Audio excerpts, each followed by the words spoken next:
a movie, and we trying to figure out how should we make the movie together, but we still need a little bit more things. But so far, we got a train, a water park, and light up fountain. I want the community to choose what they want in their parks instead of a developer coming in and choosing what they want to put in our parks, you know, in the community. So I took a bunch of images, put on the board of different parks and asked them what do they want, like what do you want to see in your parks? And they put stickers up to see which ones they like the most. Number one was like benches, bird bath, a little musical place, wind chimes. When it comes to like park amenities, we need to reach out to the community because we need to know what they want to see every day, what they're gonna come to every day, because it's theirs too. Since we all play football and we like to have fun playing football, so we would really like a football stadium for the school. And also, if we had a football stadium, it would help people.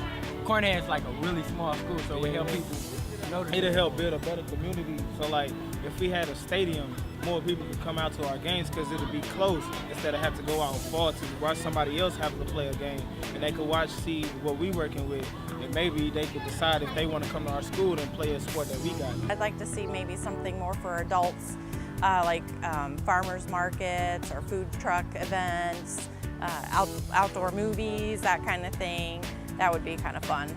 I've been working with mostly the collage and the animation. It's an opportunity for me to do collage work I already do, but then see it come alive. The great thing about the animation is that it's inviting to people because it takes the pressure off of what you think art is. Art transforms. Not only does it transform lives, but it transforms in how we approach it. And so seeing people engage with the process has been the most rewarding because literally any and everyone have been doing it. A lot of times I am working on animation in my studio or in a classroom setting, and so just figuring out the logistics of trying to take something that's more of a private practice and then make it something that is happening out in the world was really fun. And through that, I worked with some kids that just loved animation, and that was really neat to be able to share that experience with them, and just to see them going from kind of curiosity to like understanding it. And then we even had one student that was teaching people. So that to me is a success and a win. First, we sat down and made puppets, and then after we got done with our puppets, we went over to the animation center, and then I was playing basketball with other boys, and my puppet was like shooting hoops and stuff. I really liked how celestial and natural this whole experience was, and realizing that this is kind of, I guess, a representation of myself after it was all done. So I guess that was the whole point of really not thinking about too hard and sort of being a reflection of ourselves, if that makes any sense. When I created my puppet for the animated part, I transformed into a 12-year-old girl again. And it was so much fun. It was therapeutic.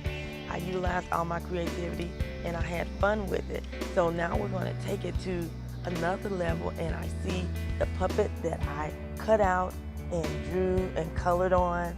I'm going to see that on a computer screen and see it move around. And I'm excited about that as an adult and as a kid. I have a young child, and I also grew up in the neighborhood since a youngster. And I think it's a nice neighborhood, and it can use like some fixing up, some sculptures and things to just let people know that it's more life to it. I chose the wind maker and all the little music symbols because, like I said, I got a 4-year-old, and he loved the beat and pound and make noise. And all the parks don't have a lot of things except the swings and the monkey bars for kids to play on, but the little kids, they like other stuff, you know what I'm saying, making noise, and you know what I'm saying, it just look nice in the park. It's like decorating your home, you decorate the park. You and to give the kids an open mind to other things to do in the park besides the swing and the monkey bars and stuff like that. This has been really exciting because we're definitely getting a lot of kid input. You know, just seeing how they are making the space and what they, and kids also have that freedom that they don't really see a limitation in their imagination about what could be there.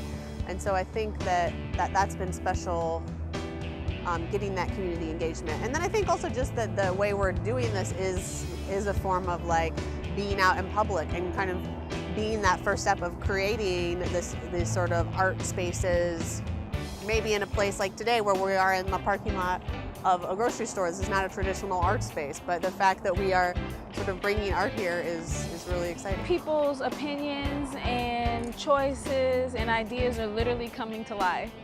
So you might hear me say that a couple of times. It's so exciting to see the twinkle in the eye of the adult that does animate, you know, and there's adults who've made a puppet and their faces come alive and the idea of potential is there and the idea of progression is there, and we're able to capture it in a creative way. And so Animate My Park is natural, but it's also getting to be a part of the process of the vision for everybody involved at all levels.